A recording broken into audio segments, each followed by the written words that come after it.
तीन के तिगड़म से बचिए।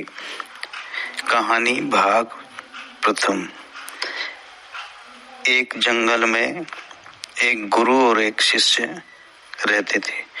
कुछ दिनों के पश्चात गुरुजी ने शिष्य को सदुपदेश देकर स्वयं दूसरे पर्वत पर अकेले रहकर भजन करने की इच्छा प्रकट की। शिष्य ने कहा, सद्गुरु, आप मुझे अपने चरणों में रखिए। गुरुजी ने कहा, तुम्हें सब प्रकार की शिक्षा मिल चुकी है। अब अपना साधन भजन करो और मैं अपना करूं। देखना, तीन के तिकड़म से दूर रहना, यानी कंचन, कामनी और कीर्ति से बचे रहना। गुरुजी दूसरे पर्वत पर चले गए। कुछ दिन तो साधु ठीक साधन में रहा।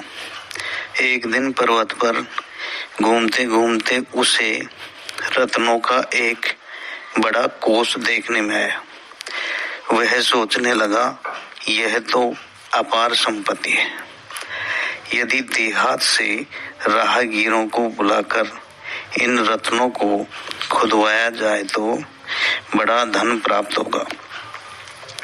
धन प्राप्त हो जाने के बाद एक बहुत विशाल आश्रम बनवाऊंगा और उसमें गुरुजी का चित्र लगवाऊंगा। फिर जब गुरुजी के दर्शनार्थ जब प्रचार बढ़ जाएगा और यहाँ लाखों की संख्या में जनता आने लगेगी, तब मिलों में धर्मशालाएं बनवानी पड़ेगी। उनके पीने तथा स्नान करने के लिए जल की आवश्यकता होगी। अतः बड़ी झीलें, कूप तथा नलकूप बनवाने या गढ़वाने पड़ेंगे। संतों के रहने के लिए भी कई आश्रम, भंडार घर, प्रवचन सदन, कार्यालय, वाचनालय तथा दर्शन कक्ष के निर्माण करने होंगे। और क्या क्या करने होंगे।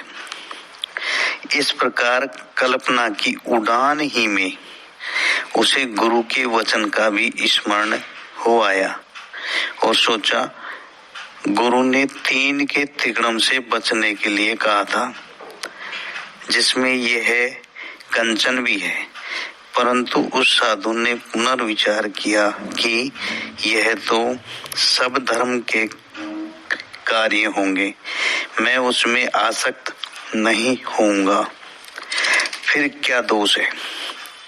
वह साधु देहात से 15 मजदूरों को बुला कर लाया तथा उनकी मजदूरी निश्चित करके रत्नों को खोदने में लगा दिया। एक दिन की खुदाई में मजदूरों को अनुभव हुआ कि अपार संपत्ति है।